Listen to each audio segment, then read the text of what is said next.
하나님의 말씀은 맛있습니다. 하나님의 말씀은 즐겁습니다. 하나님의 말씀은 생명과 행복을 줍니다. 500독 성경 통독 훈련 원장입니다. 여수 살리는 교회 임기환 목사가 하나님의 말씀을 봉독하고 전하는 시간입니다. 함께 하시면 기적이 일어납니다. 알람을 설정하시고 들으시면 좋겠습니다. 본 방송은 유튜브에서 성경 통독 임기환 검색하시고 구독하시면 계속되는 하나님의 말씀 업데이트를 통해서 은혜 받으실 수 있습니다. 오늘은 욥기 26장을 봉독하고 말씀을 전하겠습니다. 욥기 26장. 욥이 대답하여 이르되 내가 힘없는 자를 참 잘도 도와주는구나. 기력 없는 팔을 참 잘도 구원하여 주는구나. 지혜 없는 자를 참 잘도 가르치는구나. 큰 지식을 참 잘도 자랑하는구나. 내가 누구를 향하여 말하느냐. 누구의 정신이 내게서 나왔느냐. 죽은 자들의 영들이 물밑에서 떨며 물에서 사는 것들도 그러하도다. 하나님 앞에서는 수월도 벗은 몸으로 드러나며 멸망도 가림이 없음이라. 그는 북쪽을 허공에 펴시며 땅을 아무것도 없는 곳에 매다시며 물을 빽빽한 구름에 싸시나 그 밑에 구름이 찢어지지 아니하느니라. 그는 보름달을 가리시고 자기의 구름을 그 위에 펴시며 수면에 경계를 그으시니 빛과 어둠이 함께 끝나는 곳이니라. 그가 꾸짖으신즉 하늘 기둥이 흔들리며 놀라느니라. 그는 능력으로 바다를 잔잔하게 하시며 지혜로 라합을 깨뜨리시며 그의 입김으로 하늘을 맑게 하시고 손으로 날렵한 뱀을 무찌르시나니 보라, 이런 것들은 그의 행사의 단편일 뿐이요 우리가 그에게서 들은 것도 속삭이는 소리일 뿐이니 그의 큰 능력의 우레소리를 누가 능히 헤아리랴. 아멘. 욥기 26장은 빌닷에 대한 욥의 답변입니다. 26장은 앞에서 빌닷이 주장한 피상적인 변론의 허위성을 논박하고 있습니다. 이러한 욥의 변론은 친구들에 대한 총괄적인 답변으로 연장됩니다. 새로운 변론자 엘리후가 무대에 등장하기까지 계속하는 모습을 보게 됩니다. 1절에서 4절입니다. 빌닷에 대한 욥의 답변, 6장에 걸친 결론적 변론의 시작 부분인 26장은 내용상 빌닷의 피상적이고 궤도를 벗어난 마지막 연설에 대해 풍자적으로 비꼬고 있습니다. 5절에서 14절입니다. 창조계에 나타난 하나님의 능력을 잘 묘사해주고 있습니다. 이러한 구성으로 볼 때 결국 26장에는 욥의 친구들이 하나님의 주권과 절대적 초월성을 예를 들어 욥을 비난했으나 오히려 욥이 하나님의 그러한 속성을 자신의 고난에 대한 소망의 근거로 삼고 있음을 보여주려는 의도가 담겨져 있습니다. 욥의 답변을 통해서 단 몇 가지 사실을 발견할 수 있습니다. 첫째, 2절에서 4절까지 말씀은 욥은 빌닷의 주장하는 바가 자신의 생각과는 하등의 접촉점이 없음을 제시하고 있습니다.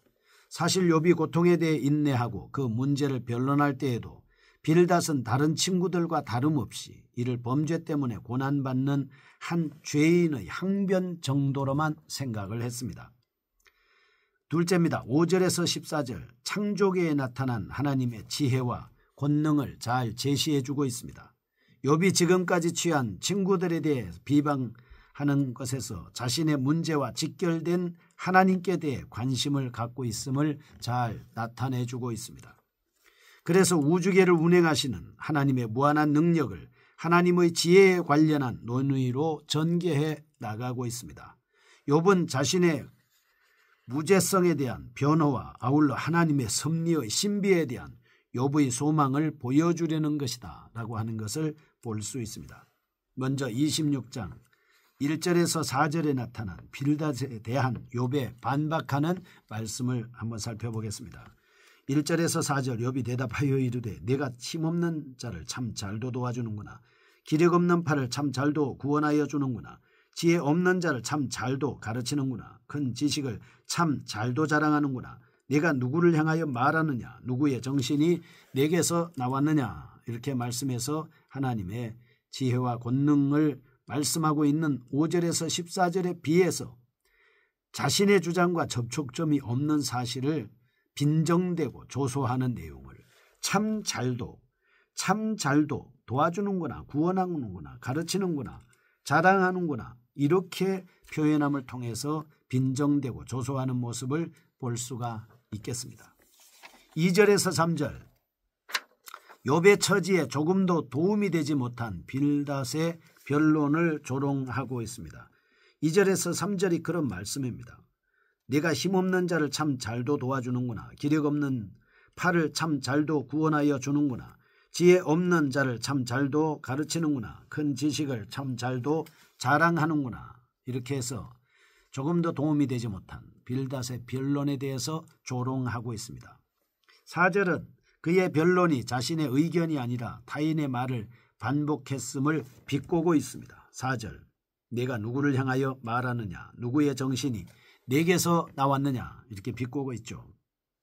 이런 말씀을 통해서 세부적으로 한번 구분해 보겠습니다. 2절입니다. 첫째, 빌닷의 변론은 욥에게 아무런 도움이 되지 못한다라고 하는 것을 말씀하고 있습니다. 네가 힘없는 자를 참 잘도 도와주는구나. 기력 없는 팔을 참 잘도 구원하여 주는구나 하는 이런 말씀은 무익하다, 도움이 되지 못한다라고 하는 말씀을 하고 있는 것입니다.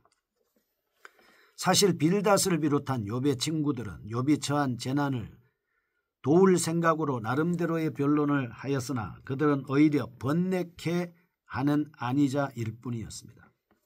그리고 그들은 나름대로 자신들의 사상의 기초에 말하므로 그 변론 자체로는 진리를 얘기하는 듯 했지만 욥에게는 아무런 도움을 주지 못하는, 결국은 사람과 위로의 마음이 결여된 허공을 치는 소리가 되고 말았습니다. 두 번째입니다. 3절입니다. 지혜 없는 자를 참 잘도 가르치는구나. 큰 지식을 참 잘도 자랑하는구나 라고 하는 말씀은 빌닷의 변론에는 참 지식이 결여되어 있었다라고 하는 것입니다. 빌닷의 진술은 욥의 상황에 적절치 못한 적용과 진리의 외형적 사실만을 다루고 있다 하는 것입니다. 그래서 참으로 지혜 없다고 비난하는 욥의 이해에도 미치지 못했던 겁니다. 6절을 보시면 하나님 앞에서는 스월도 벗은 몸으로 드러나며 멸망도 가림이 없음이라. 이런 사실 때문에 욥은 즉각적으로 하나님의 권능과 위엄이 음부에까지 미치고 있음을 잘 설명해 주고 있습니다. 그래서 4절 보겠습니다. 4절 셋째입니다. 빌닷의 변론과 욥의 주장과는 하등의 접촉점이 없었다라고 하는 것이죠. 네가 누구를 향하여 말하느냐, 누구의 정신이 내게서 나왔느냐 해서 이 접촉점이 없다. 욥의 주장과는 사실 24장에서 욥이 주장했던 이로는 악인을 세상에 놓아두시고 그 악행을 묵과하시는 듯한 하나님의 섭리가 모순이라는 것이었습니다.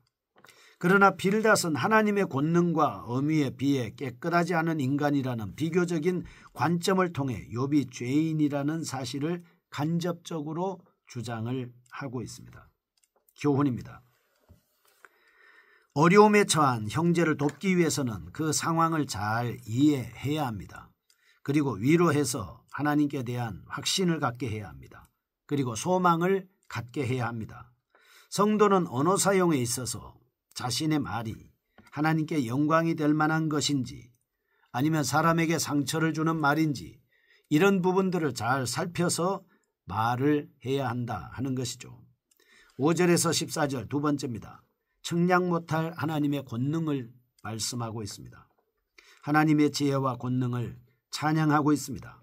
5절에서 10절 자연계를 통해서 하나님의 섭리를, 창조 섭리를 강조하고 있습니다. 11절에서 13절 대적자를 파괴하십니다. 하늘의 질서를 바로 세우시는 분입니다. 하나님의 권능이 강조되어 나타나고 있습니다. 14절입니다. 측량 못할 하나님의 능력을 결론적으로 제시해주고 있는 장면입니다. 하나님의 지고하심을 찬양하는 본단락에서는 우주세계의 신비를 묘사하고 있습니다. 특징을 살펴보겠습니다. 첫째, 5절에서 7절입니다. 욥은 지옥과 하늘에까지 미치는 하나님의 통치를 말을 하고 있습니다. 죽은 자들의 자의 영들이 물밑에서 떨며 물에서 사는 것들도 그러하도다.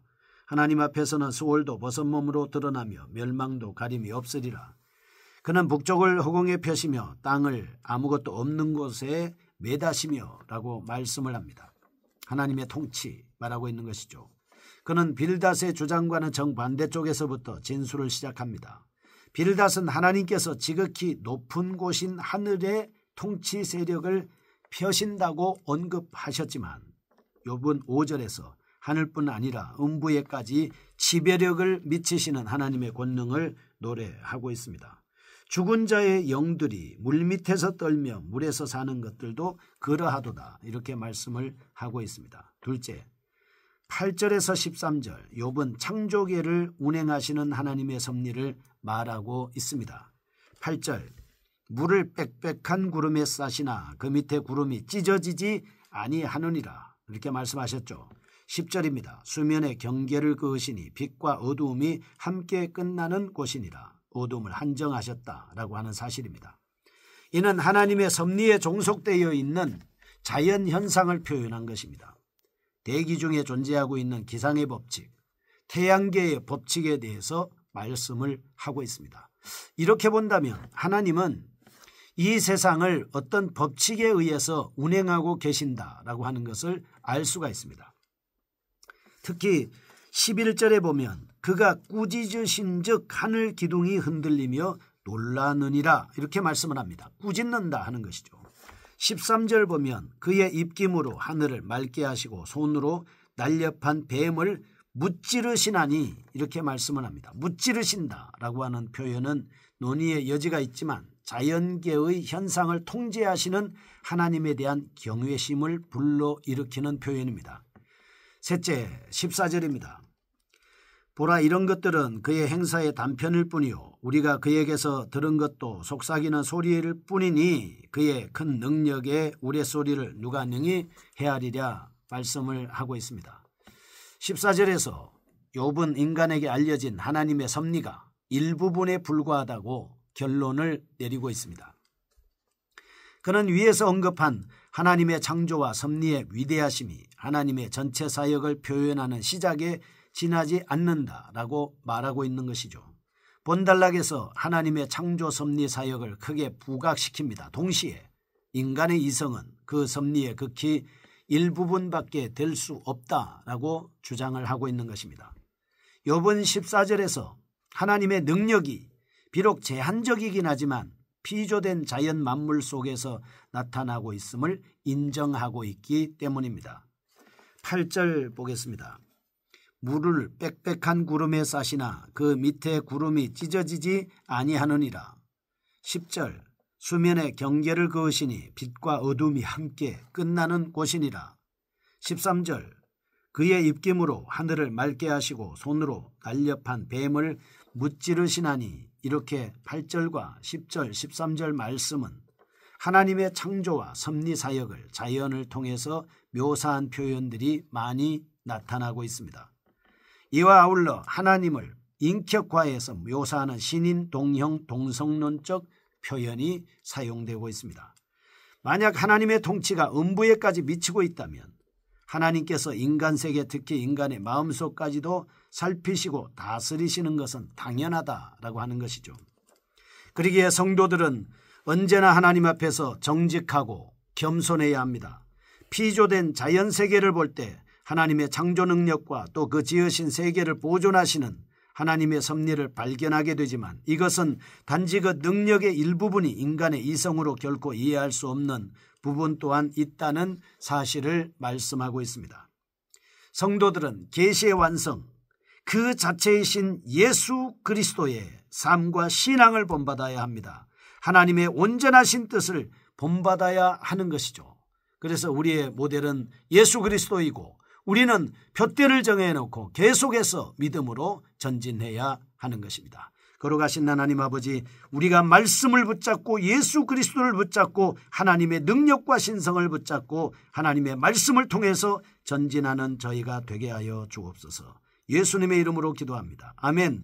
여수 살리는 교회 임기환 목사였습니다. 지금 극동방송을 듣게 하세요. 기적이 일어납니다. 우리는 지금 생명을 전하고 있습니다.